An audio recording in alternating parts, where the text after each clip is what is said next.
Welcome to Blackbird episode number 28. My name is James, and today I am thrilled to bring to you an interview with a very controversial figure, one of the biggest names in podcasting, one of the biggest names in libertarianism, Stefan Molyneux. Stefan, of course, was first thrust onto the scene with his libertarian theorizing, peaceful parenting, and that sort of thing. He took a turn for the political in the Trump years, having become something of a Trump supporter, and that's when the controversy started. We don't get too much into that in this interview because I kind of wanted to focus on his overall philosophy and worldview, because I think that's what's the most interesting part about Stefan. I think it's an interesting follow-up to my conversation with LB, because where LB Muniz is hyper-skeptical about things, and I tend to lean that direction, Stefan is pretty dogmatic about things. And I think it's an interesting contrast between the two. As I mentioned in my previous episode, I am not going to say that I don't agree with this person on everything, because I think that that's a given. And I think we really need to just declare a moratorium on that particular little throat clear. So I'm not going to say that. It's implied with every single guest that I have on the show. So with that, let me tell you about the sponsor for today's episode, Amagi.life. Amagi.life is the website of Miguel Duque, who has been on the show before and will be again very, very soon. Miguel is a life coach, a productivity coach. We work together on at least a bi-weekly basis, sometimes weekly, where we go over my goals and he helps me to stay accountable in reaching them. He was instrumental in the forming of this podcast. So if you're looking for a great libertarian mind, a great libertarian coach, someone who can help you keep accountable for your life and career goals, look no further than Miguel at amagi.life. And I will make sure to put a link in the show notes so that you can visit him there. And with that, here is my interview with Stefan Molyneux. Stefan, welcome to the show. Thanks for joining me. Well, thank you very much. A great pleasure to be here. So I will admit to being someone who just excommunicated you from the libertarian milieu. I distinctly remember doing it. In fact, I was in the Tom Woods Facebook group, and he was having you on his show, and I was just outraged. Oh my God, who would talk to Stefan Molyneux? He's a racist and a Trump supporter, even worse. Thankfully, I have retired from gatekeeping, kind of like you've retired from politics. And nice. I heard you on another podcast, and I really was taken with some of the stuff that you said just in passing. And so I reached out to you, and you graciously responded very, very quickly, and I appreciate that. And so here we are. Before we get into it, why don't you go ahead and kind of introduce yourself? I know you got kind of a long bio, which is great. So talk as long as you want about who you are and what you do and what you've done. It's a brave host there, man, saying talk as long as you want.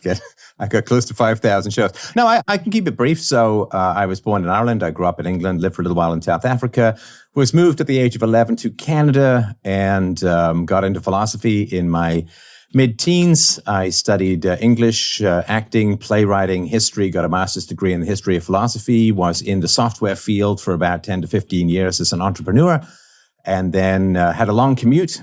Got tired of audiobooks, heard about this new fangled podcasty thing, and I started recording shows in my car. And I started publishing them, and then after a while, people said, well, these are pretty good, or as they used to say when I was growing up in England, these are a bit of all right. And they said, yeah, maybe we could throw a couple of bucks your way. I'm like, maybe get a little gas money or something like that. But it kind of hit a swell. It kind of hit a movement, and I ended up taking a rather extensive and exciting pay cut to start podcasting full time, which I've been doing since 2007 or so. So I've been kind of doing this for 16 years, full time for 14 years. And you've seen a bell curve. I don't mean to bring in the bell curve as a theory, but the bell curve of intelligence as a whole. That's sort of the trajectory of my show. And I'm kind of on the double black diamond downward slope at the moment, which is why it's nice to get a little bump and hiccup from people like you, because I was doing philosophy and economics and all kinds of cool stuff back in the day, self-knowledge, anti-spanking and all that. And the Siren song, that Ulysses thing, the Siren song of politics kind of grabbed me by the short and curlies and yanked me in a particular direction. And I became interested in the election of Trump. And this was something that I'd always said to libertarians who, very big on Ron Paul and so on. And I said, look, if you believe that there's any kind of political solution, you should absolutely, completely and totally throw yourself behind it 150%, do everything you can in the environment to try and achieve some political solution to creeping socialism. And when Trump came along, it was just so tempting. It was just so tempting because he was such a giant finger up the gaping Achilles nostril of the mainstream that it was just so wonderful to throw him against he was the flashbang that illuminated the deep state and the entrenched powers. And given the blowback that both he, his family, his friends, and so on have all received, what is it, Roger Stone now being sued for $2 million by the IRS? I mean, it's pretty brutal, right? So I thought that was interesting. I also was as a very big, like most libertarians, anti-war person, and Hillary was basically promising to start about 3 wars, if I remember rightly. And the fact that Trump, as the first U.S. president in kind of forever, to not start a war, I thought it was worth throwing that, keep a couple of 100,000 people in the Middle East or maybe more in Russia and so on alive. Seemed like a pretty good deal for some reputational hits from the leftists. So I got behind that. I thought it was interesting, and I sort of tracked Trump. And then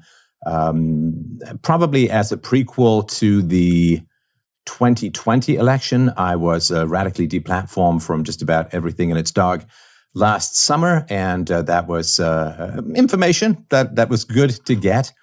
And I have since been focusing on, again, sort of back where I started, the self-knowledge, the philosophy, the economics, particularly crypto and Bitcoin. I've got mixed feelings about Biden because the goal, of course, with Trump was to have him try and grow the economy away from the state so that some of the unfunded liabilities could be taken care of and you wouldn't have a giant economic crash. That worked to a relatively small degree. He turned out to be a borrow and spend maniac, just like all the others. But he did do some deregulation. He did some tax lowering and so on. There were some green shoots of economic activity coming up. But since Biden has gotten in, and this is when I started doing all the crypto stuff again, I was into crypto in like 2010, way back in the day, talking to Bitcoin conferences and so on. But I got back into crypto because with Biden hitting the gas on the helicopter money scenario, the money enema that never seems to clean anything out, I was like, wow, this is going to be great for crypto. Bad for the U.S. economy, but great for crypto. And the giant gas pedal of the truck heading over the cliff of the U.S. economy into sort of fiscal Thelma and Louise deep canyon territory. Biden's really hit the gas on that, which has really swelled the value of crypto. So it seems like no matter what happens, I land on my feet. Which is a good thing, I suppose, because I feel like I've spent about 12 and a half lives of my 9 in internet danger and bringing uncomfortable truths to an unwilling audience. So that's where I stand right now. I'm really, really focusing on econ and crypto and, the usual self-knowledge and peaceful parenting and helping people apply philosophical principles to their personal lives. But yeah, I've been off politics since last summer, and it's not something I particularly miss, to be honest. I don't mind talking a bit about politics if you have some thoughts, but it's not my core focus at the moment. So that's I have reputational negatives, of course, I can't think of a single thing on the totalitarian left that I haven't viciously opposed, strenuously opposed. And I talk about IQ differences between ethnicities, between males and females. I'm very positive around families and kids, which for the psycho depopulation agenda is a bit of a thorn in their side. And very much against totalitarianism, of course. Being against Nazism is kind of pointless because Nazis don't have much power these days. Being against communism, well, you kind of run into some heavy spears as you charge forward on that particular battlefield. So, yeah, that's the sort of long and short of where I am. I had my day in the sun where I was doing, in total, I've had about 750 million views and downloads, done about 1.2 million books a year. So I'm a fairly decent Arizona-sized crater in the cultural landscape, but definitely the moves against what I have been doing, which of course are not argumentation-based, but simply duct tape over the mouth silencing case, have struck pretty hard. But all that means, of course, is mainstream outlets lose their credibility over time, and you go from the dinosaurs that give you a high view to the mammals that are nimble, which is kind of where I'm at now. What do you think the mammals in today's ecosystem, so to speak, are? I mean, I know you're heavy on BitChute. Are there any others that you're kind of bullish on? Yeah, I mean, so BitChute library sort of now morphing into Odyssey, partly, I assume, because of their troubles with the SEC, or rather the SEC troubles with basic reality. I do think that Rumble is a great platform. I like Brighteon and so on. And Locals, I'm on Locals as well, which also has a really, really good video platform. And so there's a lot of places now. I mean, I've got my, I'm sort of farming from a 747, there's bales of seeds going out the window and just seeing where they land and grow. But there's a lot of really great platforms out there. Unfortunately, of course, because people like me are no longer available in mainstream platforms, the slice and divide gets wider. Because I was one of these people who kind of bridged gaps between left and right in many ways, because a lot of the left stuff, I liked their previous focus on free speech until they had power, and then they got corrupted by the ring of power. And their previous focus on anti-imperialism and anti-war, which now that they've got power, they seem to quite reverse themselves. Like the BLM Marxists who are against private property until they can buy 5 homes in a weekend. So, unfortunately, there isn't that kind of bridge anymore. The gap is widening. The pier and the dock separating, the legs, the plunge, all seems to be coming. And I'm a little bit of an accelerationist at the moment. Not that I particularly need to be, because the acceleration is happening. But grab your crypto and enjoy the decline seems to be the best position these days. Yeah, it seems to be. I'm getting more and more heavy into trading crypto. Although with the volatility, it's hard to keep my emotions out of the picture there. We're not very well emotionally constituted for trading. Most day traders lose money because, when it's going up, it's like, oh, that's too high to buy. And then when it starts to dip, people are like, oh, I'll just wait till it goes down a little further, then I'll buy it. And it's like, oh, it's gone up. Well, it's too high to buy. And then eventually what happens is you just FOMO yourself into some cocaine-addled buying frenzy at the top. And it's the same thing in reverse happens when it goes down. I'm a bit more of a buy and hold kind of guy, or have and hold kind of guy, because I have enough of a roller coaster just breathing on the internet these days. So I'm not sure that I need to add methamphetamines to my cocaine diet, it would seem. Yeah, I think that's probably smart. I'm using bots for a lot of my trading activity. Ooh, ooh, you like frying bacon in the nude, don't you? Yeah, I do. It's fun though, and numbers been going up. So if it works, man, if it works, you can't argue with success. You can't argue with success, but what's the point, right? So yeah, well, good for you. I'm gonna have to start taking some profits here pretty soon though, because like you were saying, the fear, uncertainty, and doubt gets the better of you sometimes. So where do you sit on the Doge thing? I mean, hasn't there been like no development on that thing for like 5 years or something, and it just seems to be like a meme coin? I mean, what is the story with that? Well, it started getting pumped by Elon, of course, and then it became even more of a meme because Elon himself is kind of a meme, is my opinion on it. I mean, he has the ability to, he made stainless steel rockets just because he wanted to see what, these weird stainless steel rockets would look like. Oh, come on. I mean, he's about the most successful African American that there is. So, I mean, that's not a bad thing. Yeah. Okay. So the reason that I wanted to talk to you today, and I thought that this was so profound, you were on Buck Johnson's podcast, and I'll link to that episode too, because it's a great interview. You were talking, first of all, about leaving tech for podcasting. And you also mentioned when you asked the same question about your wife, or you use the same technique about asking your wife to marry you.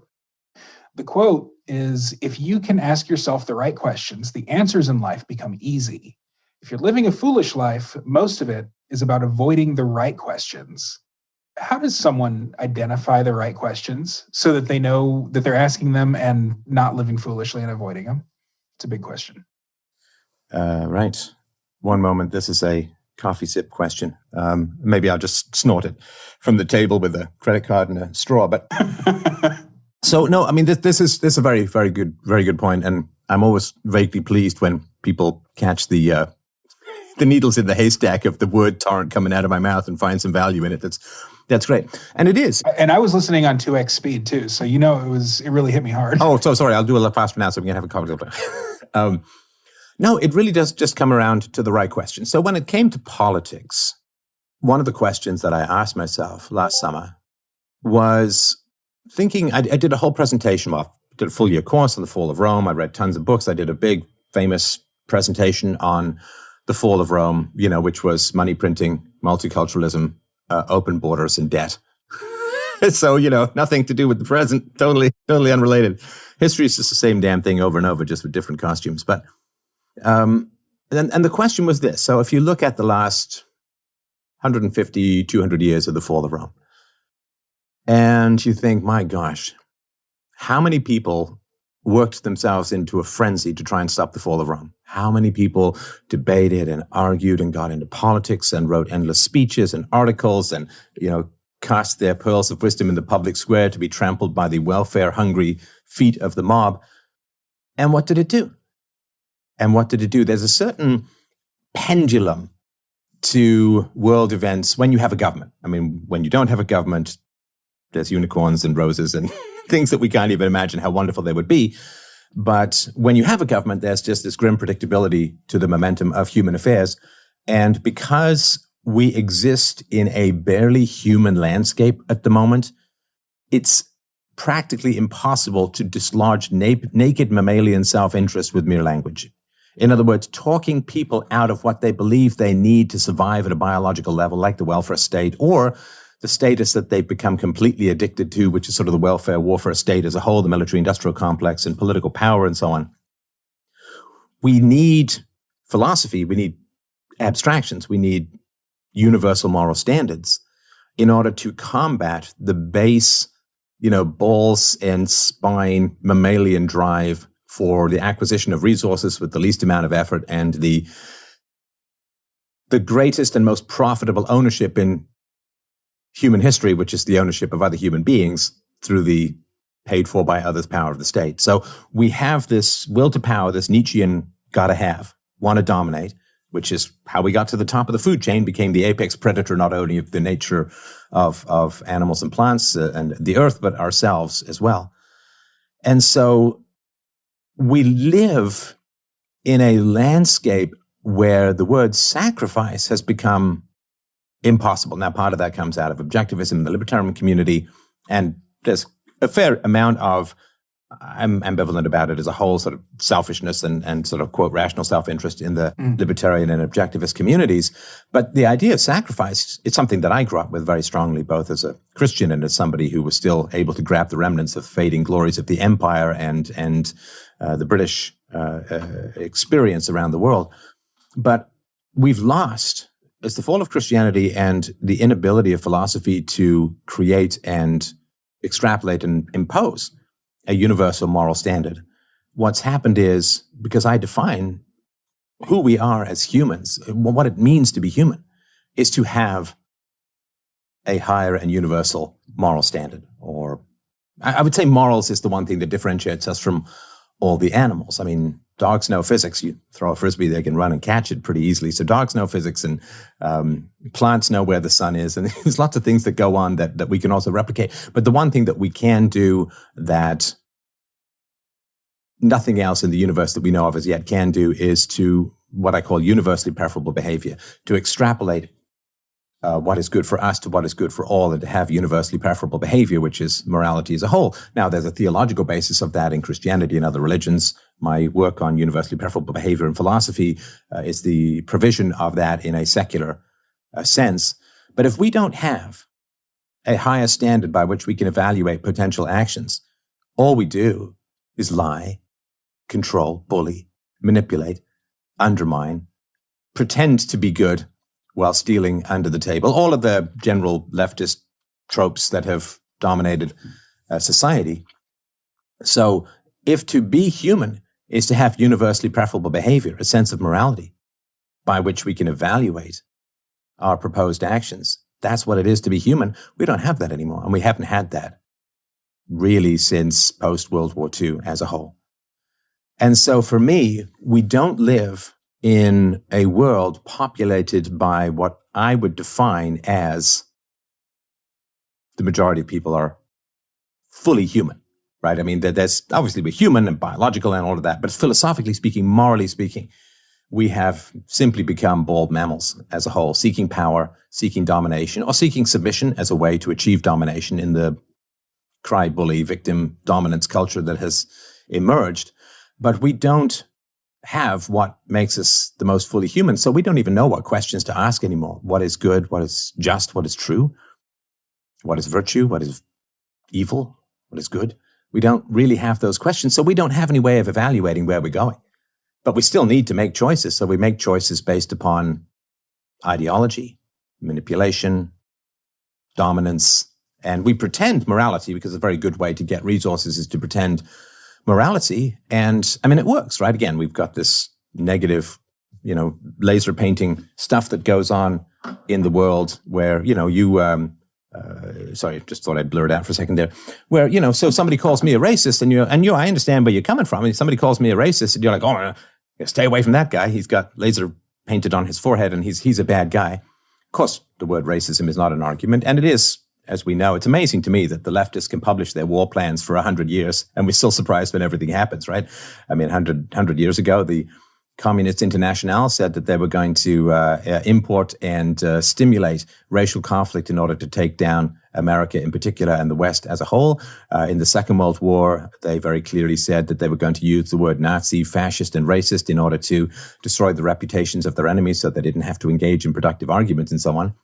And so it is relatively easy to shut people out of public life by simply manufacturing quotes. And I mean, the quotes that people use against me entirely manufactured. Even to say they're taken somewhat out of context is completely manufactured out of whole cloth.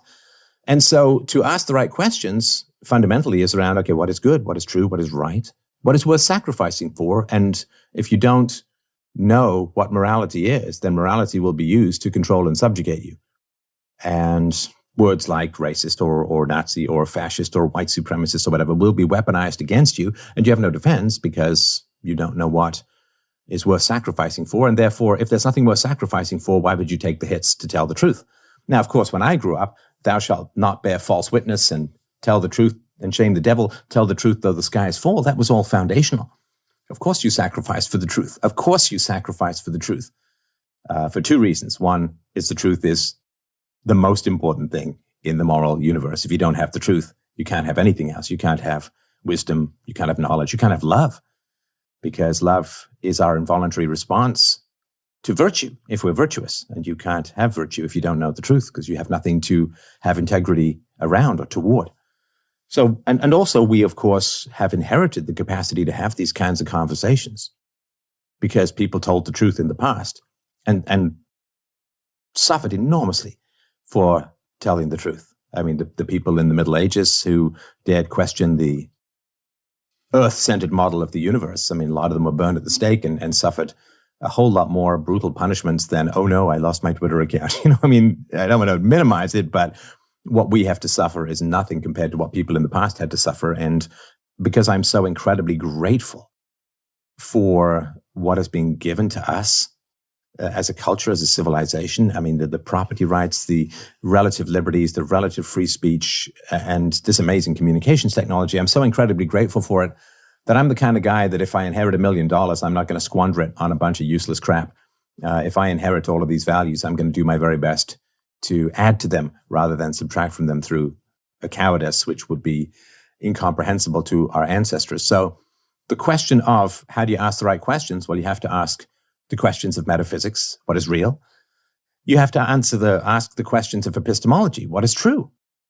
And then you have to ask the questions of morality. What is good?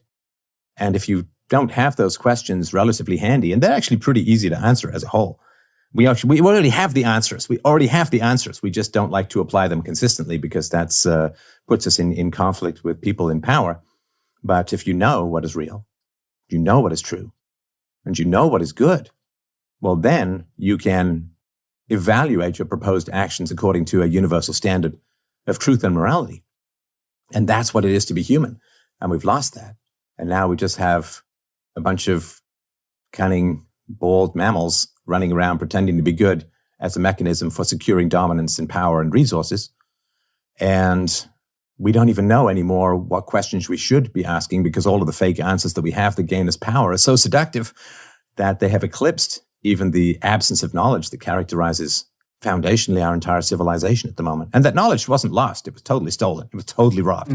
Like postmodernism and relativism and subjectivism and, Foucault, the most cited modern intellectual, the most cited modern philosophical intellectual, was an absolute cavernous satanic beast of a proto-human. I mean, the man knowingly infected others with AIDS. The man was an absolutely degenerate, hideous human being into sexual torture. He, according to a recent report from a contemporary, he went to foreign countries out of France and paid to rape children. And this is the guy who's at the center of modern intellectual thought. People make up lies about me, and I'm like the worst guy in the known universe. But you have actually a child rapist at the center of the Western canon of modernity, and people are like, well, okay, he was a little edgy. It's like, oh my God, we live in hell. We live in hell. Now, there is a gateway and a path back to heaven, but right now, everybody's like that stupid dog in that meme, this is fine. Flames and pedophiles and all that raining down like, hell's own diarrhea. And that's where we're sitting. So I know I haven't sort of said, how do you know the right question? But the first question is, okay, what is real? Because if you don't know what's real, you've got nothing to stand for. Because you're just standing for, like, how much are you going to stand for and take a stand for to defend the physics of your dreams at night? Well, you're not, because they're not real. So if you don't have anything real, there's nothing to stand for. If you don't have anything that's true, you've got nothing to stand for. And if you don't know, as a result of not knowing what is real and what is true, you don't even know what is good, you're just going to get run over by people who will do the sophist trick, right? The ancient enemy of philosophy is not falsehood, but pretend knowledge, right? The ancient enemy of Socrates was not fundamentally Meletus, but the sophists, the people who pretended to know what they didn't know in order to control, manipulate, and extract resources from the gullible. And right now, I mean, people look at someone like, oh God, you can talk Sartre. Sartre and Simone de Beauvoir, they were regularly engaged in massive, rampant promiscuity with his students, and just ghastly human beings right at the center of the canon. People don't even notice. People don't even care. Oh, they're French. What the? It's kind of ridiculous, right? So right now, we're in a situation where we have had all of our answers robbed from us, all of our answers stolen from us. And we're currently in this void. Now, out of that void can come enormous creativity, because there was clearly a lack of robustness in the old answers if we were so willing to give up on them, if they were so easy to take from us, so to speak. So there is a kind of void of potential that's in there, but I'm not sure it's heading in the right direction at the moment. So that's I'm sorry, that's a bit of an abstract answer, but hey, I'm a philosopher. That's kind of what I do. Sure. But that's sort of where I would start. And more specifically, and I'm happy to get into more specifics, but I don't want to guess what specifics you would like to sort of examine. So I'll turn it back to you. Well, let's go with those three things: real, true, and good. What does it mean? What is reality when judging what you're talking about? I mean, obviously, this microphone is real because it's sitting in front of me, but at least I think it's real because it's sitting in front of me. But is it really? So, yeah, reality is the consistent evidence of sense data that comes through our senses, right? That's what reality is. So if you and I are standing in the Gobi Desert and we're looking out across the dunes and all that, and you're thinking of Franz Herbert and I'm thinking of philosophy, and we're looking out over the dunes, and I say to you, hey man, there's a lake out there. And you say to me, well, light waves can bounce between differently heated layers of air and probably looks like a lake, but it's probably a mirage, right? Okay, well, that's because we only have the evidence of one sense, the eyes, right? And that's not the reason we have five senses, is you can't just trust one, because one can be delusory, right? Or it can make mistakes. Or rather, not that the sense makes mistakes. Our eyes all they do is they don't say there's a lake. That's a conclusion. Our eyes just say, this is what you can see. This is how the light waves are bouncing around, and that's accurate, right? So then let's say we walk out into the Gobi Desert because we have the common sense of the average soap dish, and we go and we gamble about, room with a view style in the lake, and we splash each other and we scrub each other down. We drink deep, we fish. Okay, well, now every single one of our senses has confirmed the evidence of the existence of the lake, right? Because now we're swimming, and right. So, and it's consistent, and we don't suddenly wake up and we're in our own beds or whatever. So it's consistent and it's universal. Now that's reality. Reality is what consistently comes to us using the multiple matrix evidence of the senses. Like if you have you got a pen and you put it in a cup of water, it looks like it's bent in the middle, right? Because the refraction of the light of the surface, right? So you look at that, you look at your eye and say, oh my gosh, it's dog-legged, it's zigzagged, right? But then you run your finger down it and it's not, and the touch supersedes the sense, and you say, okay, it's just an optical trick and so on. So it has to be the consistent evidence of the senses. That's how we know what is real. And then what is true is conceptual statements that we make about what's real, right? So you said, that's your microphone right now. Of course, it could be that that's a pretend microphone, and you've got some other device or whatever it is, or someone sold you a microphone that doesn't work and you're coming through your webcam mic or whatever, but you touch it, use it as a microphone. It consistently records sound. You tap it and the lines go up on your squigglies or whatever. And so if you say that's a microphone, well, you've got the consistent evidence of your senses, your touch, your hearing and all of that, and your voice. And so if you say that's a microphone and that's a conceptual label that's attaching to the consistent evidence of your senses, then that's what is true. That's what is true.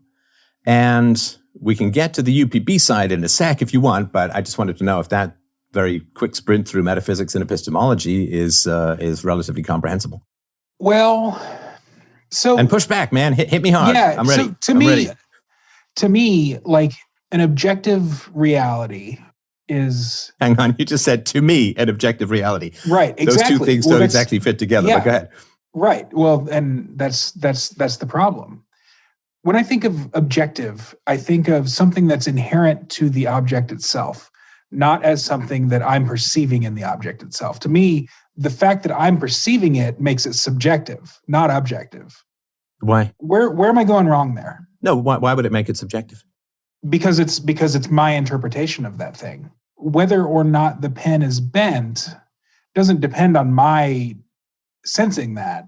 It just is it's a trait of the pen, not of my interpretation of it. Well, but you have to understand, of course, that the word real only exists because we have the constant delivery mechanism of the senses. So the pen itself, right, we look at the pen itself doesn't have a concept of straight or bent or in water or real or true or false or moral or good or bad, right? These are all concepts in our mind. So our mind, of course, as you know, is stuck inside this flesh prison. Yours has a roof, mine doesn't, right? So our minds are stuck inside this flesh prison, and we're constantly getting this information from our senses. And that is true of all organic creatures in one form or another, right? So the only reason that we have the question of real or true or false is because we don't have the Kantian things in and of themselves. Like we look at this pen and we say, well, I can't see the inside of the pen, and I can't see the infrared of the pen, and I can't see the gravity waves of the pen. I can't, whatever it is, like I can't see every atom of the pen and so on, right? But the whole concept of real occurs because we need to have a way to describe things that have characteristics independent of our consciousness. So real is a word that is used to describe that which has characteristics independent of consciousness. So saying, well, I don't know what is real. Well, of course you don't know, because we're all getting this information. Like I'm looking at you through my eyes. I'm hearing you through my ear. I could touch the screen. Oh, it's a little stubbly. Look at that. I can touch the screen and all of that, right? But everything is coming in, and it kind of freaks you out a little bit when you think about it. Like the Matrix, right? The Matrix is a great analogy because that's our life. My brain can't touch the pen. I mean, I guess I could stick it up my nose or something and chopstick my neofrontal cortex, but my brain can't touch the pen, right? And when you think about that, it's kind of freaky. Everything in your life, you can't, I got a curtain here, I could sniff. My brain can't touch the curtain. I mean, hopefully there's nothing that's touching your brain, because when stuff touches your brain, you tend to die because, you've lost your skull or whatever. You got some spike going through your nose or something. So our brain can't touch anything in the world. It all has to come through the evidence of the senses. So we need a word for things that exist independent of our subjective perceptions. So for instance, you cannot walk through a wall, right?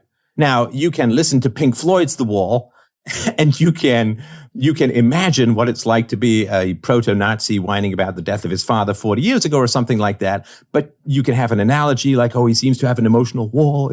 But the actual physical wall you can't walk through.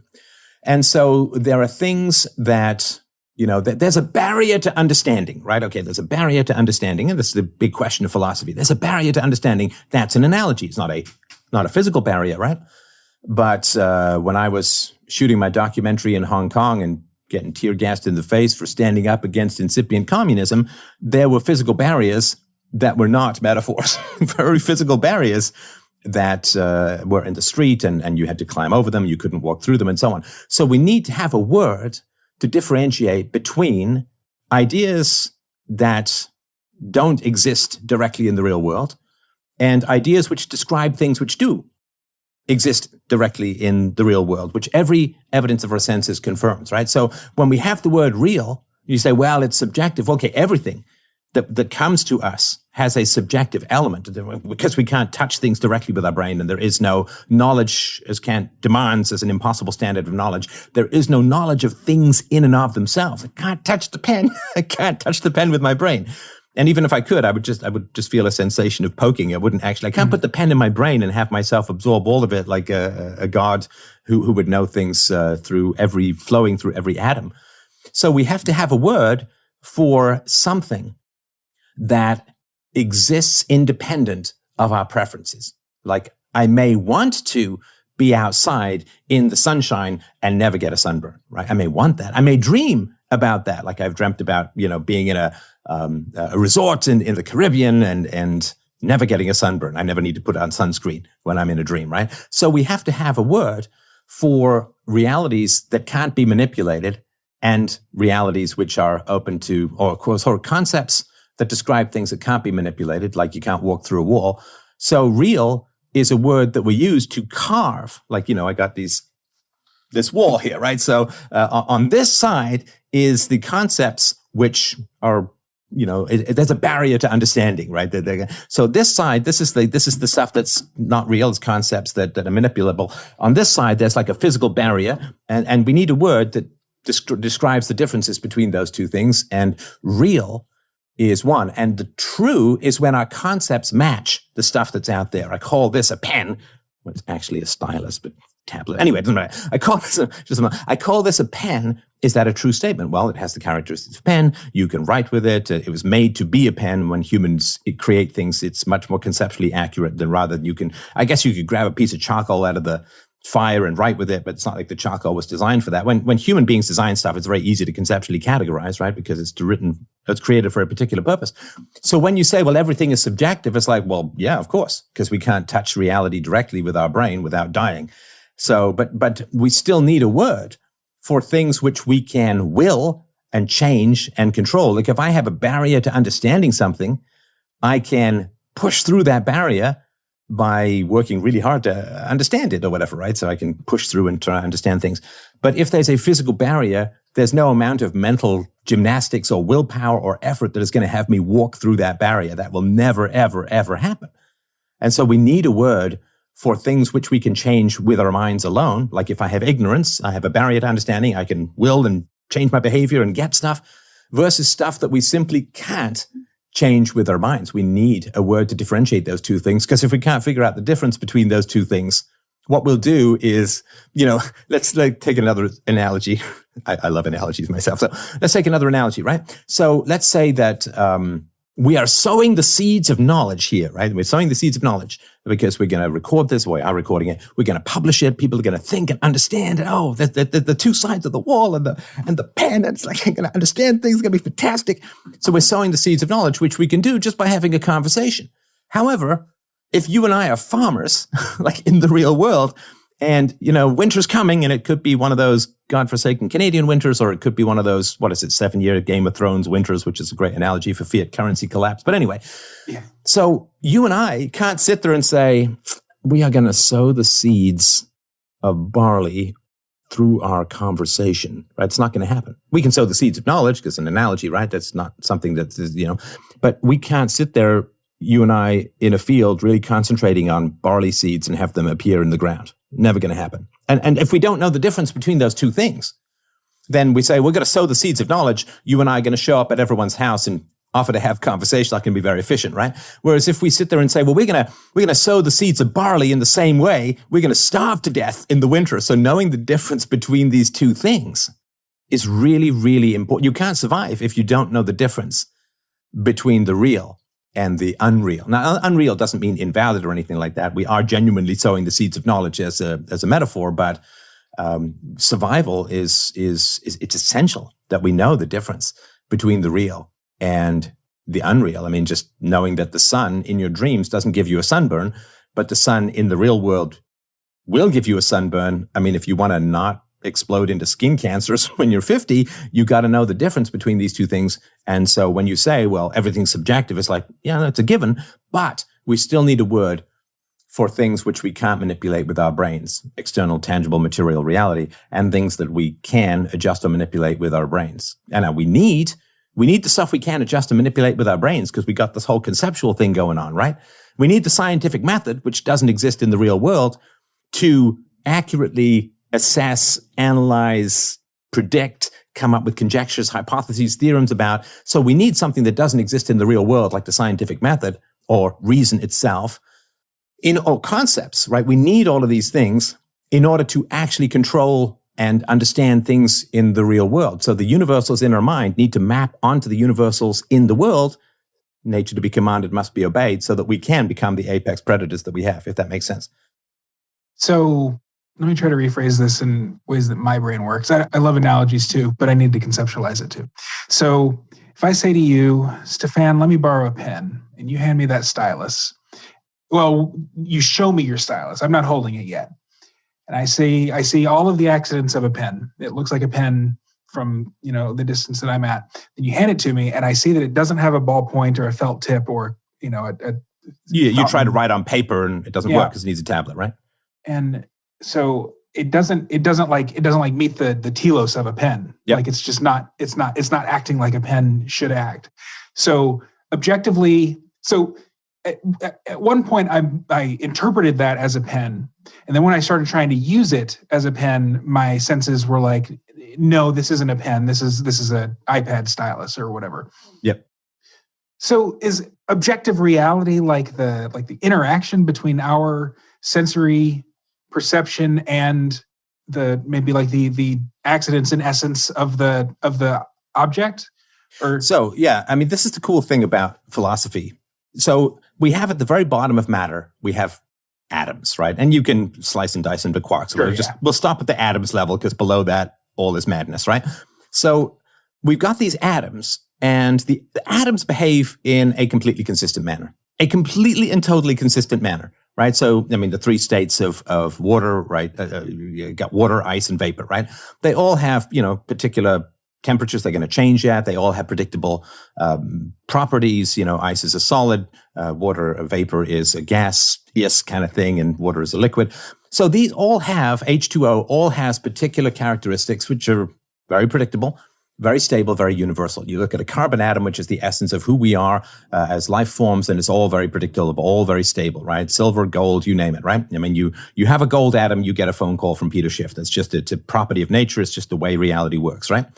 And he will, if you have a Bitcoin atom, you will get a call from his son. Anyway, so atoms and gravity and, strong and weak atomic forces, radiation, all of these things, they all have stable, predictable, universal properties. Now, because everything is composed of matter and energy, through the evidence of our senses, are completely and perfectly stable. Now, that doesn't mean they never change or anything, but their properties are stable.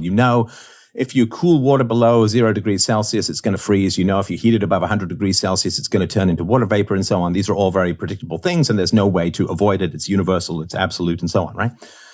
So the properties of atoms are universal and absolutely stable. Now, because the properties of atoms are universal and stable, we can come up with universal conceptual descriptions of the behavior of matter.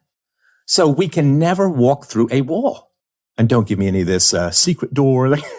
No, this is the wall. You could pay me $10 billion, or by this time next year, half a Bitcoin, to walk through this wall. It will never, ever happen. I can't get through it. Can't get through the wall, right? Never happen in this or any other, any universe that we know of, and it's just not going to happen, right? So because atoms are so foundationally stable in their behavior, particularly at the sense data level, like I know there's all of this quantum physics stuff and all of that, all of those funky little wrinkles, they all cancel themselves out by the time we get to sense data, which is why the walls are so stable and the pen is stable and so on, right? And yeah, there's entropy and so on, but even entropy is predictable and stable, and the carbon atom never changes into something else, right? So, or at least not without massive amounts of energy and transfer.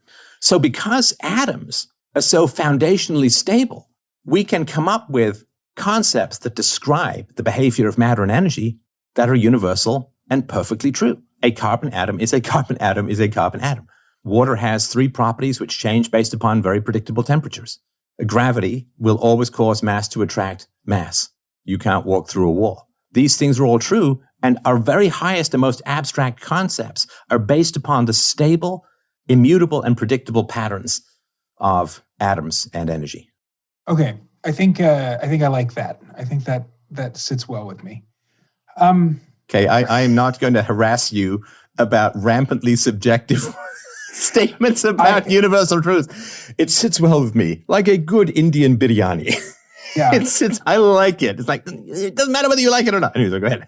Right. Well, that. No, but it connects with something very human about us, right? Which is we get that our abstractions do tie into reality in some manner, and they do. They do. Right. So that covers ontology and epistemology, right? I think I accept what you have said about reality as true, or at least. He's got to pull back. He's got to pull. The tide is turning. He's got to pull back. Acceptable. I'm not gonna push back. I might. Well, listen, you got to stew on it, right? And yeah, like all sensible people, you have to push to find exceptions, and I get all of that. So yeah, look, I mean, this is a big, jagged pill to swallow. Some people take it orally, some people not so much. But so yeah, you sit on it for sure. But that's where I've settled. But go ahead. Okay, so let's get back to the original question. You're on Buck Johnson's podcast and you're recounting this story. You were sitting in your car. You had recorded your podcast in your car, and you asked yourself, does the world need another tech executive, or does the world need more philosophy? Yep. Where are we in that question right now? Oh, I absolutely, completely validate and honor the decision that I made 16 years ago to pursue philosophy in the public sphere. I first started on LouRockel.com and then branched out from there. So yeah, I mean, there are tons of tech executives. And I think technology is great. I'm glad that there are tech executives. Otherwise, you and I would be talking to ourselves, which is not particularly productive. So the fact that there is tech. But in terms of supply and demand, do you want to be rare? Because the more rare you are, the more valuable you will be if people have a need or preference for what it is that you do. And so there are a lot of tech executives, and I was pretty good as a technologist. I started coding when I was like 11, and I was pretty good. Let's not get into good yet. We've only covered real and true. I want to do this in order. So I was fairly competent, and my skills were in demand as an executive. Like I co-founded a company, grew the company, sold the company, and the company is still in existence, and it's still doing good work in the environmental field and all that kind of good stuff. So. But when it came to supply and demand, there were so many people crowding into the tech space, which was great. Again, I love the competition. I think it's wonderful. There weren't a whole lot of people crowding into the practical, useful philosophy space. Okay. Because, philosophy, there are people who have wonderful abilities to abstract, synthesize, to make arguments, they have a hunger for consistency that drives them with a sort of Newtonian passion towards organizing principles in consistent arrays. And those people are identified by the powers that be as fundamentally dangerous to the lies and sophistry that control us, because power is all about moral inconsistency that presents itself as moral superiority, which we can get into in a sec. But so what happens is the people who are really good at thinking, reasoning, organizing, debating, organizing their thoughts, and have this pipeline down to the sort of core spinal muscularity of the mind that makes us the most human. What happens is the people in power say, oh man, those guys, those men, those women, they are bad for us, man. They could set the whole apple cart over. They could undo the whole scheme by which we have been ruling human beings since we jumped up from 150 grand years ago. So what they do, of course, is they drop these breadcrumbs. And they say, oh, man, you're really good at this? Oof. You know, it'd be fantastic. You know what we can give you? Hey, man, we can give you a job. You're only going to have to work like 10, 15 hours a week, maybe. And, oh, you know what else? You can never be fired. Oh, wouldn't that be nice? Oh, and you know what? Every couple of years, just take a whole year off. Well, we'll still pay you. You can take a whole year off. You can write whatever you want. Nobody has to read it. Nobody has to care about it. It can go and sit in some dusty-ass bookshelf in the back end of the library. Nobody's going to care. We'll still give you 200 grand a year, 150 grand a year. How does that sound? All you have to do is be completely freaking irrelevant. That's all you have to do. Mm. All you have to do is trade any power or potential to positively affect society in the path of reason, and we'll pay the living crap out of you. We'll give you 4 months off in the summer. Does that sound pretty good? 4 months off in the summer. And every couple of years, you can go to the Bahamas and write a book about the ontology of nouns, and no one's going to care. It's not going to change anything. It's not going to matter. You're going to live this life of quiet, futile, overpaid, pampered, house pet, domesticated emptiness, quiet desperation, fading to nothingness. And we are new to you. We will neuter you we'll turn you into a eunuch, but you'll get to sleep on a bed of gold. And that's the deal, right? Because those people are constantly they're constantly a threat to the people in power. Now, when the internet comes along, people like me, some would say a-holes like me, we come along and we say, because, I was doing a master's degree. I was considered a top student. I could have muscled my way into academia, except for the whole white male thing, which doesn't seem to be quite so much in vogue as it used to be. But I can come, and I'm not even remotely tempted by that stuff. To me, tenure, that's just castration. Tenure is, because, it's funny how even free market economists accept tenure, even though they say, you know what really drives excellence in the free market? Competition. Wait, I don't have to get fired? I can never get fired? I don't have to produce anything of value in the free market? Oh, I'll take that. And it's just a good example of how power corrupts just about everyone. And even if we gave everyone a PhD in Austrian economics, they still wouldn't say no to free stuff, even though they call it immoral. So people like me come along and we say, oh, no, actually, philosophy is for the people. Philosophy is not for the academics, not for the ivory towers. It's not for conferences in sunny places. It's not any of that stuff. It's not for the circle jerk of polysyllabic masturbation known as modern academia. It's for the people. It's for the people. And so we come and we say, here's how metaphysics, epistemology, and morality can actually make your life better. I'm here to change people's diets, not write diet books that nobody reads, right? And so we come along, and without the gatekeepers, it's pretty tough. It's pretty tough because I'm not even interested in the breadcrumbs that could lead me to well-pampered irrelevance. That's not even remotely interesting to me at all. And so the fact that we've got philosophy directly connecting with the audience for pretty much the first time since the days of Socrates, when he would go out into the marketplace, and I can't believe the guy stole my business model. It's ridiculous, right? Because he would go out to the marketplace and he would say, hey, man, I'll talk philosophy with you for free. Maybe just buy me a falafel and we'll call it a deal, right? Because that's kind of what I do. I give away just about everything for free. And if people want to donate, they can. And we'll try and find a way to make it go that way. And that, of course, keeps me focused on the audience. It also makes me hard to kill, because if you have advertisers, people put pressure on the advertisers to shut you up, which they did, of course, for, Rush Limbaugh and all that kind of stuff forever. So because I've got a decentralized donor network, it's very hard to nuke me from orbit. And so we have a philosopher or a group of philosophers, and I'm not the only one, philosophers talking to people and trying to provide value in the genuine free market of ideas for the first time in 2,500 years. And we all know what happened the last time. So I'm trying to stay nimble on the ground here because my predecessor, the other bald guy, didn't come to quite such a storybook ending. So it's important to know when to be in politics, and it's important to know when not to be in politics. As you probably know, Plato tried to get into politics. He ran for office in Syracuse. He did actually pretty well, so well that they kidnapped him and sold him into slavery. And it was only because one of his former students happened to catch sight of him at a slave market that he was paid for and freed. So it is kind of important. Know when to hold them, know when to fold them, as the old song says. I actually didn't know that about Plato. Oh, yeah. Okay, so here's what's real. You were a tech executive who podcasted from his car. These are two skills. You have skill in technology, you have skill in philosophy and communicating that philosophy to people over the internet. So that's real. You ask yourself the question, does the world need more philosophers or more tech executives? The supply and demand, obviously, there's way more tech executives. Whether your talent as a tech executive is like the supply and demand for your specific skill set and level of talent might be a little bit different. But if tech executives are a dime a dozen, then that's the situation.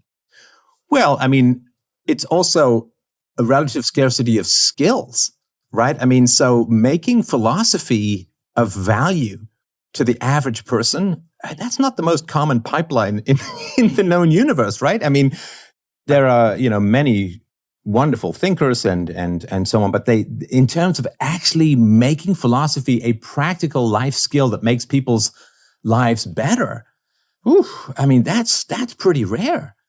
And I mean, there is also a certain amount of vanity and pomposity in making this choice as well, which is I've always wanted to go big.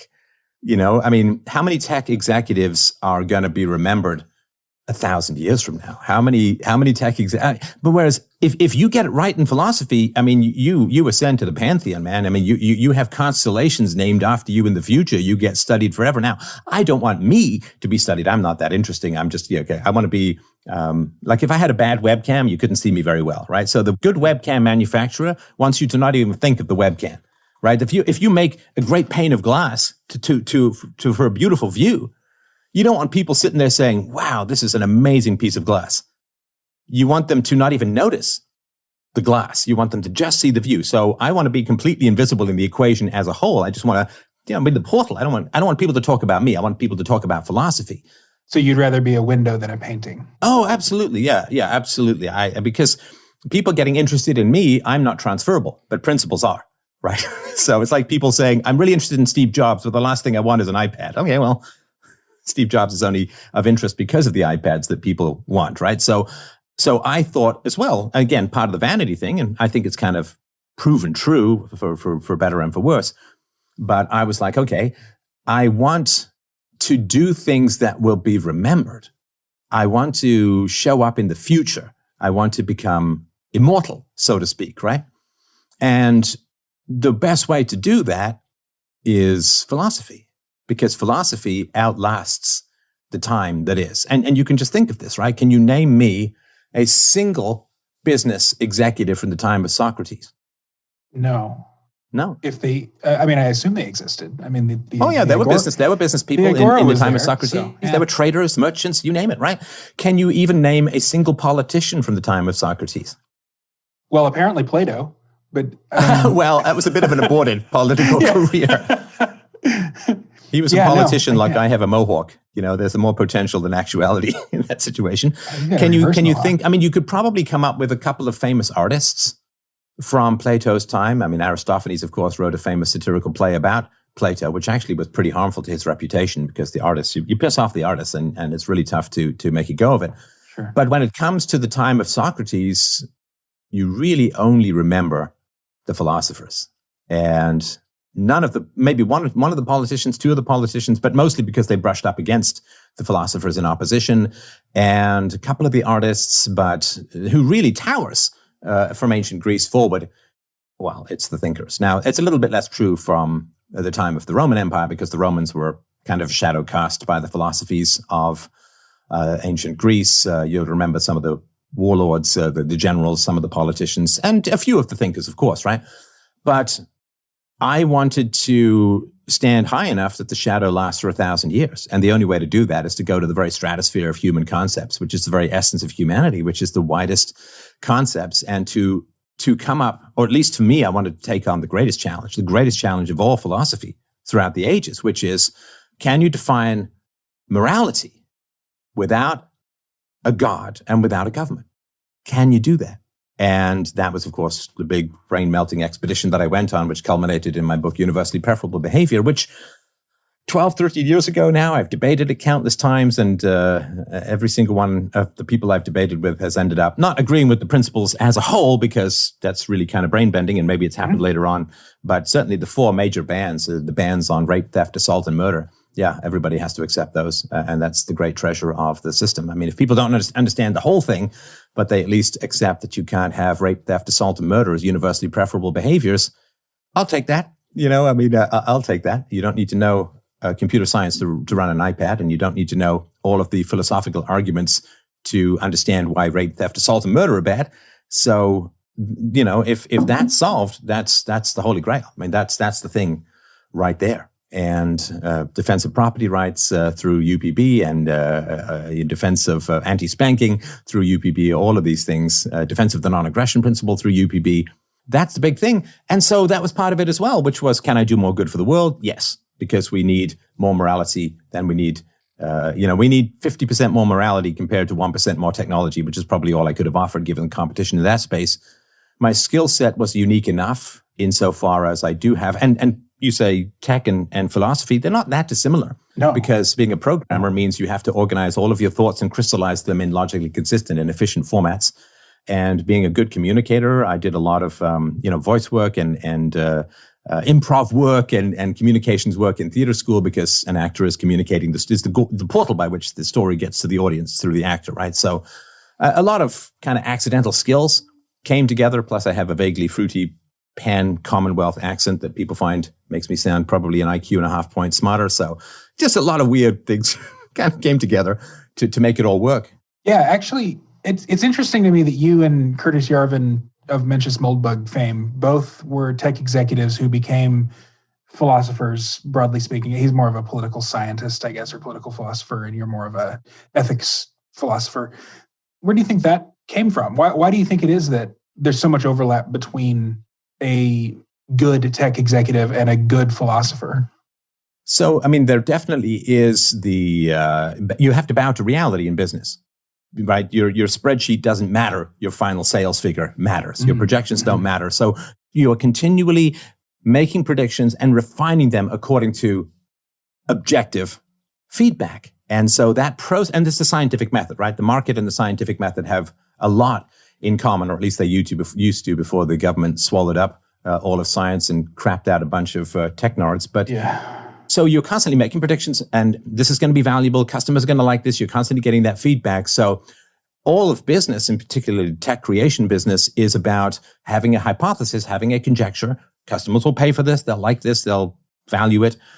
And then creating it and putting it out to the market and testing it and refining it. And so this is very much the process of science as well, where you make predictions, you go out and you test them against empirical reality, you refine them according to that. And so projections, business plans, manifestations of products, because I would do both the business plans from a tech standpoint, and I was head of R&D as well. So we would go off site with a bunch of programmers, and I would mostly design, and they would certainly design some aspects of it. And then I would go out into the market and sell it, because I was one of these rare technologists with a good capacity to explain things and do presentations. So I would have my theories, create the stuff, go out into the world and see if it worked, see if it sold, see if it actually got the empirical evidence of price and profit in the return.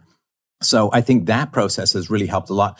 Also understanding that having something great really doesn't matter if you can't get it out in the world, right? Everybody has a great idea in their drawer. Everybody has a great idea in the back of their mind. You do, and I still have a bunch, but it matters really only when you get out there. So I tell people when they say, how do I become a podcaster? It's like, well, it's a lot of slog, man, because you can have great stuff in your head. You can have great stuff on your hard drive. You can have great MP3s. If nobody knows about it, you're not doing a service to the great ideas you have if you don't get them out there in the world. There's not much point having a kid and locking them in your basement, right? It's kind of cruel, right?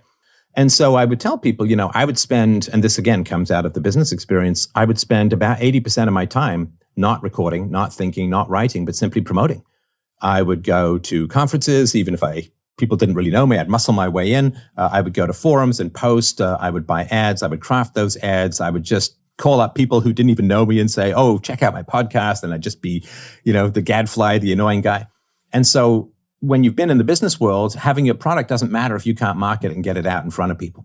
And of course, a lot of people who are intellectuals have this The ideas should speak for themselves. I shouldn't get out there and grab at the marketplace. The plebes, it should be like a flare that goes up from my brain, and people should just worship it like some Aztec god of vanity or something. And me knowing it's like, no, you gotta just muscle this stuff out into the world. I mean, nobody cares about the fact that I want to be a philosopher.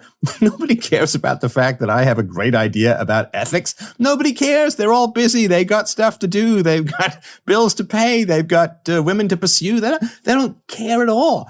So I've got to make it as engaging and as charming and enjoyable as humanly possible. I've got to get it out in front of people. I've got to accept, because, when in the business world, the software that I was selling was very complicated and very technical and very, again, science-y, environmentally kind of stuff.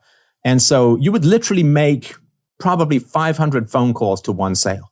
And so learning that the vast majority of everything that you create in the world, the vast majority of people are going to be absolutely indifferent to, and in fact, they're going to feel annoyed that you're trying to get it in front of them. That's just the nature of the beast. And you and I do it all the time. Everybody, you see these lists. Oh, some movie came out. You and I don't care. I mean, this is the movie maker who's probably spent 5 years of his life and gone half broke trying to get this movie out. You and I don't care.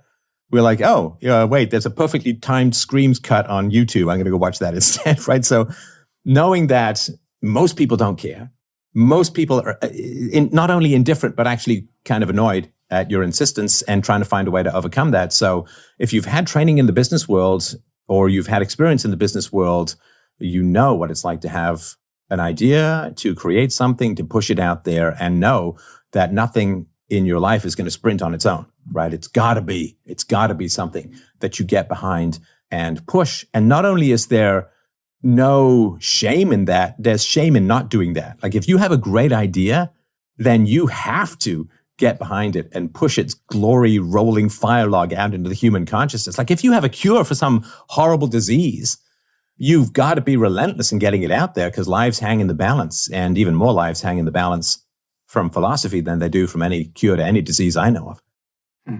Yeah, I think you're right. So lives hang in the balance through philosophy, because philosophy is how we learn what is good according to universally preferable behavior. Is that? That is a very good echoing of some very positive syllables, but I would go much more basic than that. Sure. Which is, lives are lost when we initiate the use of force, right? I mean, we understand that if somebody goes and strangles someone, then the dead person has died because of the initiation of the use of force. Lives are lost in perpetuity through death. Lives are lost in slices through theft. Right? Because if I go and steal, like let's say, you spend all day creating something and I go and steal it, I just stole your day, right? And I also stole your motivation for future creation, right? So I haven't just, you make a shed, I steal the shed. What's your motivation to go and make another shed? I've stolen a whole series of sheds. And then you tell stories about how I spent all day making a shed and some guy stole it. Other people are like, I'm stealing sheds all over the place, not just yours, but everywhere. And so lives are stolen. I mean, look at these lockdowns. These lockdowns that have been going on now. 14 months? It's a hell of a long. I think it's still 2 weeks on Pluto, though, so something like that. But I mean, everybody's talking about the deaths, but if you look at the real cost, is the babies who aren't being born. I mean, across the Western world, there are millions of babies who have not been born. They can track this on the birth rates. Millions of babies who have not been born because of these lockdowns. Now, it certainly is true that the lockdowns might have saved 6 months off the average lifespan of the population, because, the average death rate of people who die from COVID is actually higher than the average lifespan of the West, right? So the average people who die at 79 or 80 years old, the average lifespan is like 77. Like they're already past the finish line when they end the race. And if you compare that to the millions of babies not born, and you just add up the amount of human lifespan years subtracted from the universe, that's absolutely appalling. People's entire existence, entire lives have been stolen, which is, again, but it's the seen versus the unseen. We see old people fall over. We don't see babies not being born. But if you have that in your mind's eye, right, Bastiat's old seen versus the unseen, that's the real cost. And nobody's really even talking about it as far as I can tell.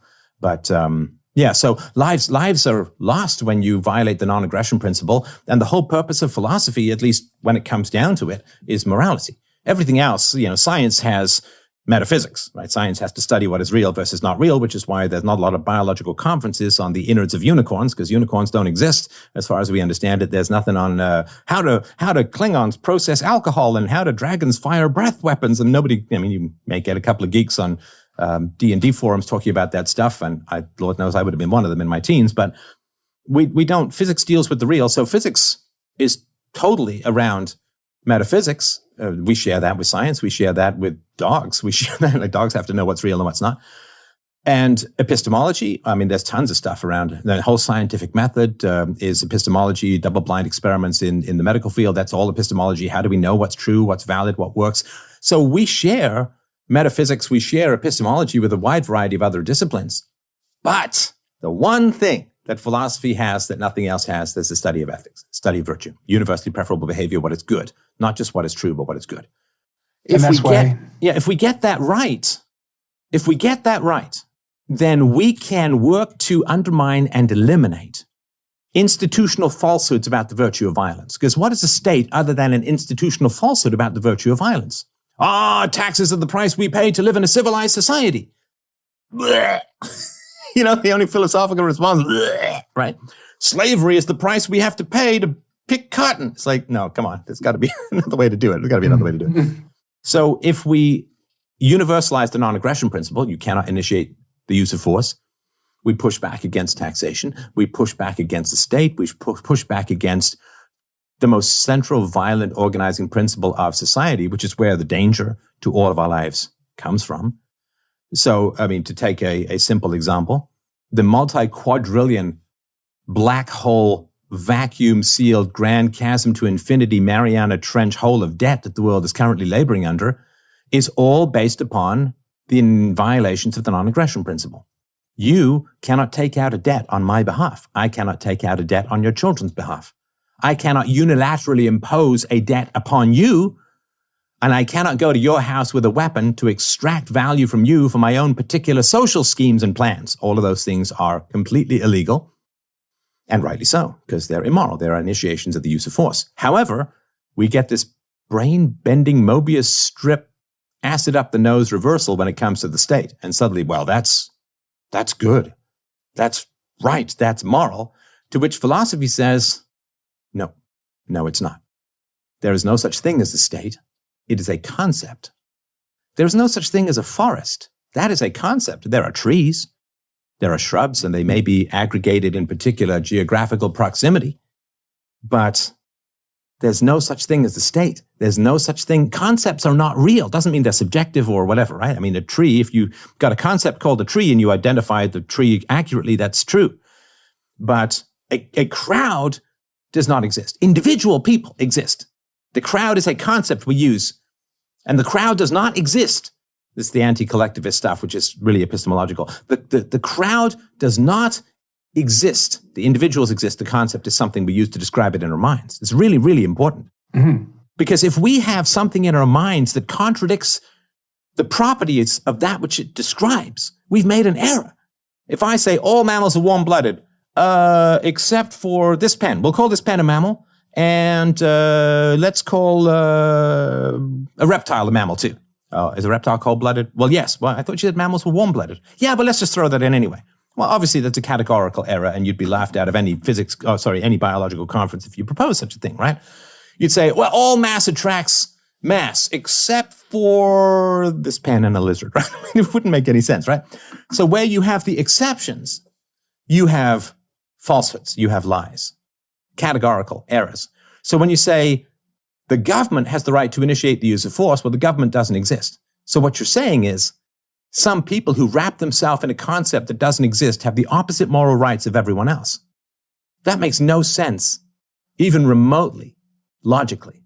And it doesn't describe anything true in reality. It would be like saying you and I are going to get together and we're going to call ourselves the Anti-Gravity Club. Look, it's working. It's working, right? I mean, just because you and I call ourselves the Anti-Gravity Club doesn't mean that we're suddenly free of nature's grip that upon my ass seems to get stronger every single year, right? So we can't wrap ourselves in a label that contradicts the fundamental nature of what we are. But if you wrap a certain group of people in the concept, police, the concept government, and ascribe them the exact opposite moral characteristics of everyone else. You're saying that there's a category that can override and reverse the existential properties of that which it describes. It's completely and totally false. And it's the root of war, of theft, of violence, of predation. If governments couldn't force you to use their currency in order to pay their imaginary debts called taxes, there would be no central banking. There would be no intergenerational debt. And because we are floating on this helium fart backdraft of imaginary money, enforced at the point of a gun, and we have swollen the human population literally by billions of people because we have created imaginary resources by preying upon a future which cannot possibly sustain our greed. When that money runs out, billions of people, and your listeners just need to grok this and work it into your skin. When that money runs out, when that imaginary money hits with the very real bill that comes from math and reality, billions of people are going to face death. Billions of people are going to face death. Now, again, when it comes to do we need more philosophers or do we need more tech executives, the tech executives can't keep those people alive. Philosophy might be able to, because philosophy can say what is morally wrong and can engineer a soft landing out of the predatory stratosphere of central banking and fiat currency. Fiat mean, of course, by decree, by violence, by force. Let it be. So that's why you chose philosophy over being a tech executive. You wanted to save lives. If you have the right question, would I rather, I took a 75% pay cut to start doing this stuff, right? So would I rather have more money if I have a fairly unique ability to try and save lives through reasoning, through communication? And I know that I have. When we're talking abstract billions, okay, I haven't saved billions of people, but I know for sure people write to me every week saying, oh, my philosophy has saved my life. It got me out of bad relationships. It got me out of addiction. It got me out of, uselessness, nihilism, emptiness, and all this kind of stuff. And of course, I have in the work that I've done, the non-aggression principles, one of the very early essays that I wrote, which I circulated pretty heavily in the libertarian community, which is, does spanking violate the non-aggression principle? Well, of course it does. Because the only thing which allows you to use force is self-defense. And spanking is not self-defense. It's not like the kid's coming at you with a chainsaw. You got to spank them into coherence, right? Or into personal space. And so I have anti-circumcision, of course, hacking off a third of penis skin for no medical benefit is a complete violation of the Hippocratic Oath and an absolute violation of the non-aggression principle. So keeping kids away from brutalizing trauma such as circumcision, peaceful parenting, not having children be hit or beaten. In fact, I'm very much like no punishments, reason with the kids no matter what. So yeah, I've certainly saved some lives. I've certainly saved millions of kids from being circumcised and or beaten and or abused in other ways. So that's a lot of good. That's a lot of good, and I would much rather have that in the rear view than a pile of extra money, because you only need one dinner a night. You can only ever be in one room at a time. What does it matter if you have more rooms or more dinners? You just get fatter and lonelier, right? So that to me, when you have those right questions, it's like, well, I could make money for myself. Okay, good. That's nice. I've got no problem with money. I'm a free market guy. Or I could try and liberate the world from the most ancient tyranny.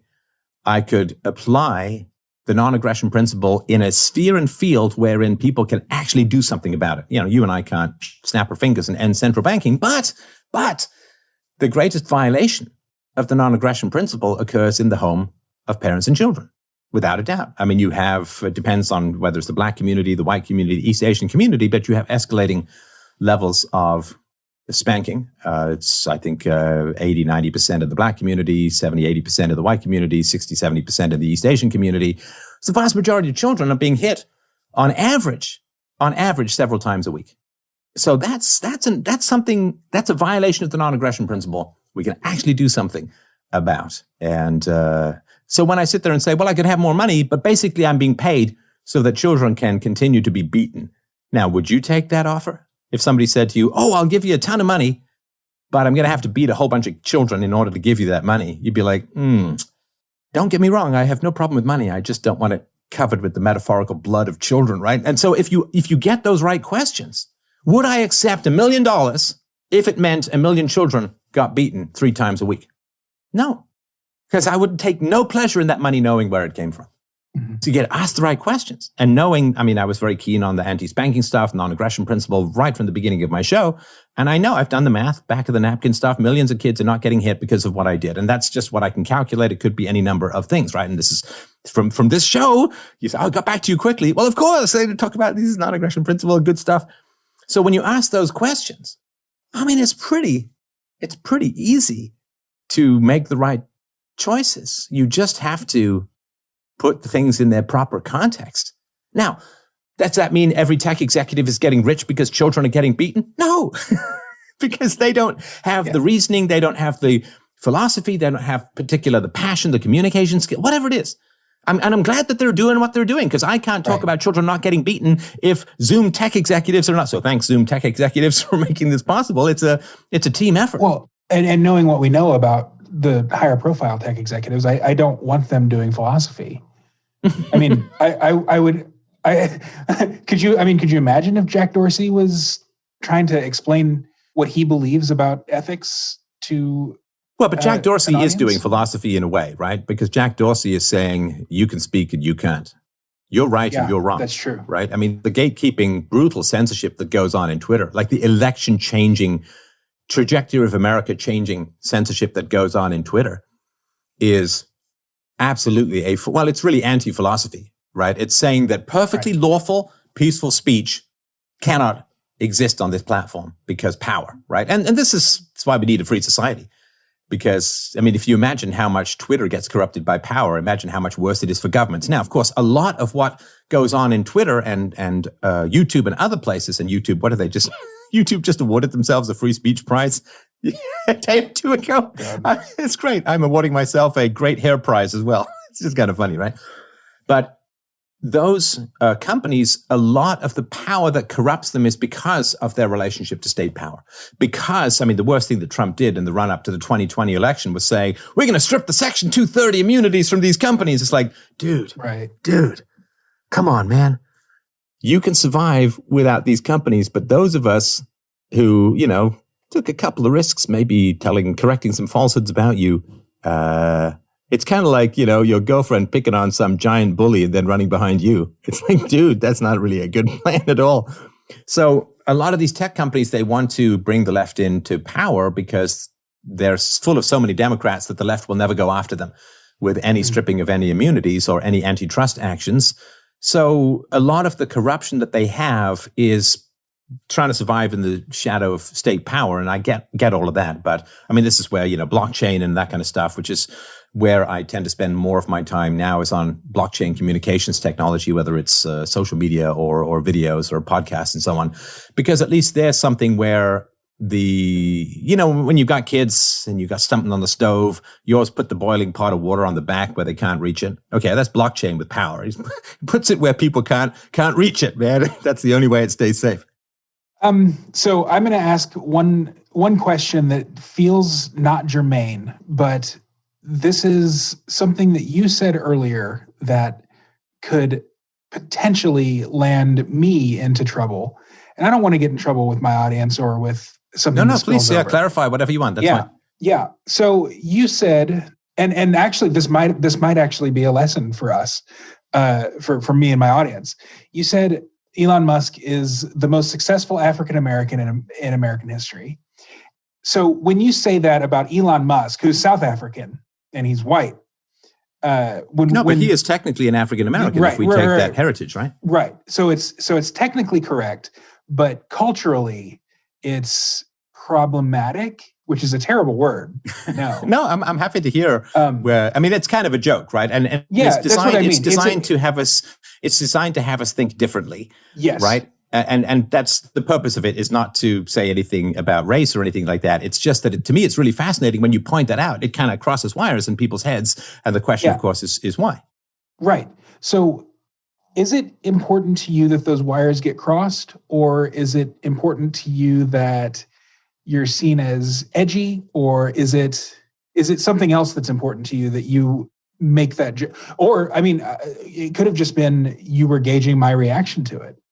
No, I mean, so I can tell you why. I think it's an important statement to make, right? And I'm glad that we're unpacking it. It's a good thing to circle back on. So he is an African American, right? He was actually born in Africa, unlike a lot of the blacks in America, right? Sure. So then the question is, well, why is it wrong to call him an African American? Well, because he's white, right? Okay, so you're saying everyone from Africa has to be black, which means that you reject diversity. Right.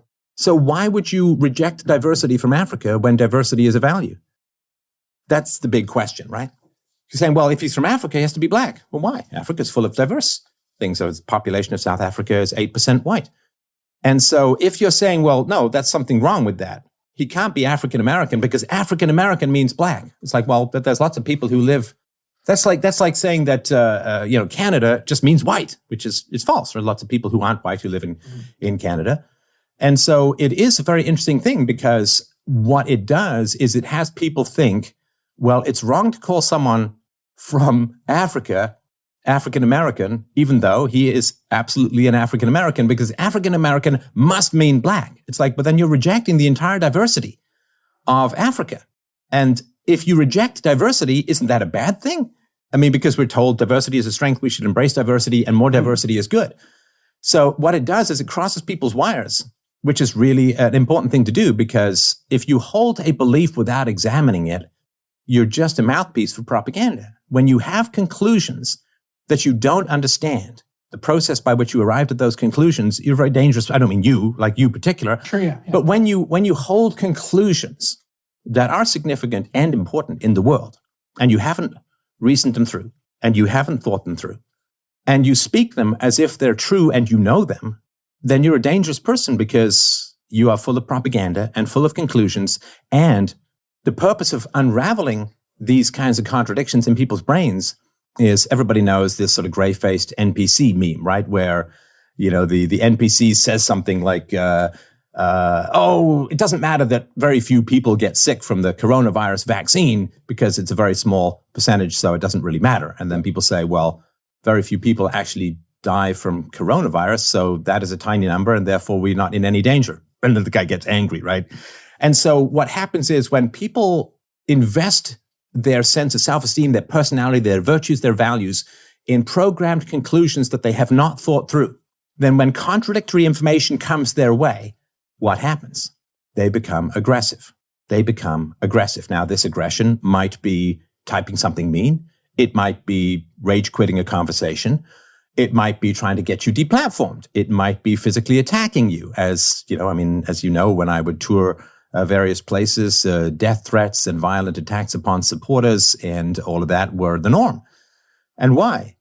I was not saying anything that was false. I was not saying anything that I wasn't willing to debate and be corrected from. And we had, when I toured with Lauren in Australia, and we tried in New Zealand, but it didn't work because of bomb threats and death threats. We had 2.5-hour shows, and well over an hour were open Q&A, no filters.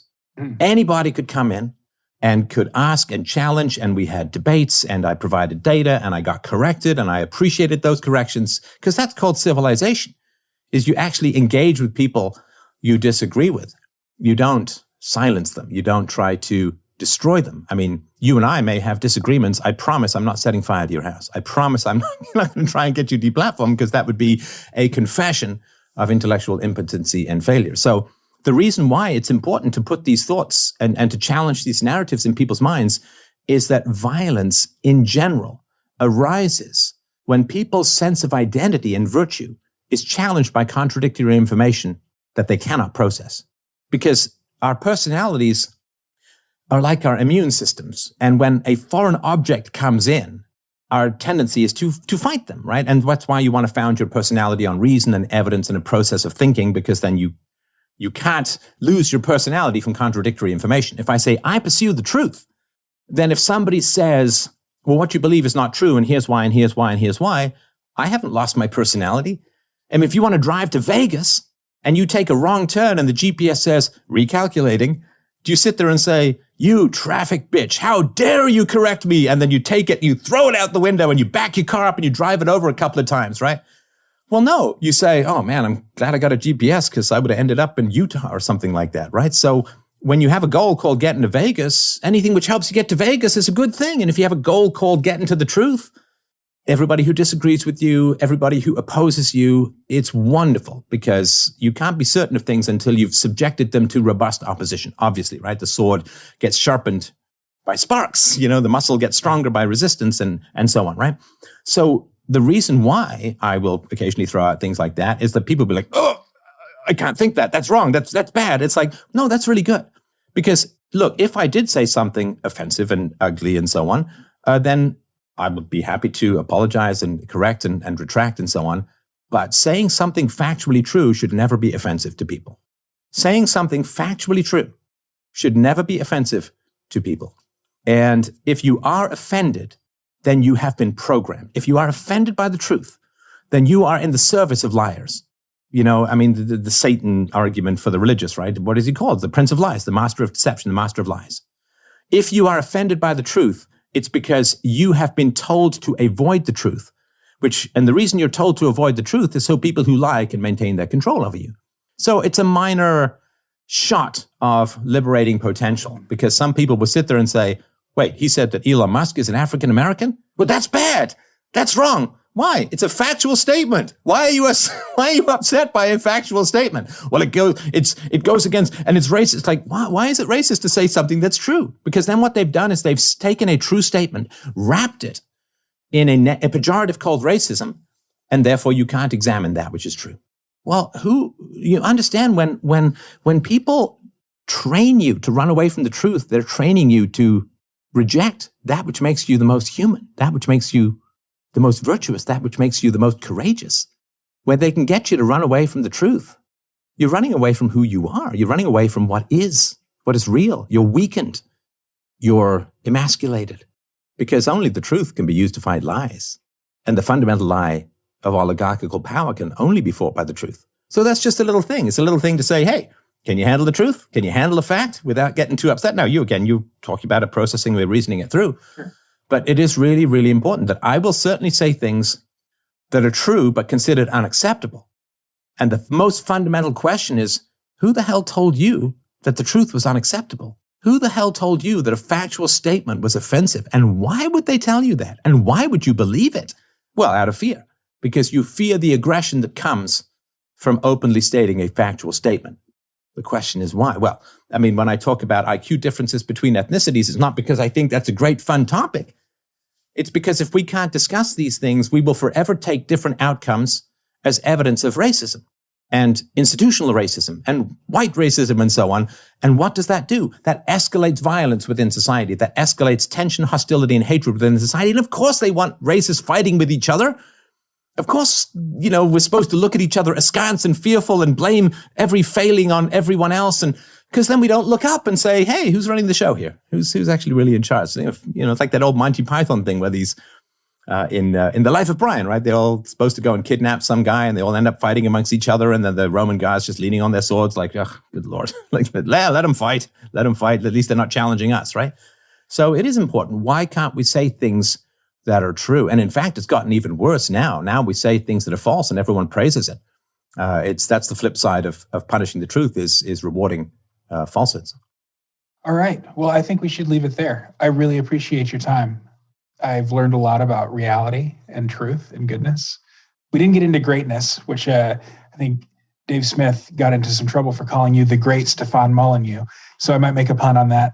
I think he just, I think if I understand David correctly, he means cheese grate. You got to ask him to spell it out. Oh, right. Because I do like cheese. I'm a dairy fan. So when he says the grate, he just means I like cheese grater, or something like that. Or maybe he said grape because that's the shape of my head. I don't know. It could be anything. All right, Stefan. Why don't you tell people where they can find you now that you're not on YouTube and Twitter and all that? You can find me buried deep in your conscience. Okay, so that's a UPB thing. So you can find me at freedomain.com. I just wanted to mention I've got a free novel that's out there after the deplatforming. I also wanted to do something to bring beauty rather than challenges to the world. So I wrote a novel about the rise of political violence from World War I to World War II across Europe. It's a very big, epic novel. I read it as an audiobook, which was where my acting training kicked in. And I think it's a really great book. People can find that at freedomain.com. freedomain.com/connect is the various places you can get me on the web. And listen, I really do appreciate the invitation today. I know that in a few circles I can be considered a slightly challenging guest. I really do appreciate you trusting your audience with me, and I hope everybody understands I'm a nice guy and I'm a good guy, and I'm trying to do real good in the world, and that does involve, of course, you can't do good without annoying evil doers, and hopefully people will understand that's kind of the metric at work. But yeah, thank you very much for the opportunity to speak with your audience, and it was a great pleasure to chat. Awesome. Thank you, sir. All right, thanks once again to Stefan for joining me today, and thank you, as always, for tuning in. If you would like to support the show, please head to blackbird.substack.com. Throw your email address in the form there. You can sign up for the free feed where you will receive email notifications every time I release an episode. And more uniquely, whenever I release a piece of written content, you can always subscribe to the show in iTunes or Spotify or Stitcher or Google or whatever your podcast app of choice is. But you will not get the written content there. So whenever I write an article, I would love for you to get that updated in your inbox. Head to blackbird.substack.com for that. You can sign up for the free option or the paid option. The paid option will get you premium content, which I plan to start releasing here pretty soon. As my audience grows, I feel like I am in a position to start releasing more and more premium content, possibly early access to the interviews, articles and blog posts that I would like to keep, just to this community, that sort of thing. So when you sign up for the premium option, that's what you'll get. You'll also get the satisfaction of knowing that you're supporting me and my work. So I really appreciate all of the paid subscribers, and I hope that you will become one as well. And with that, this has been another episode of Blackbird. I'll see you on the next one. And until then, live free.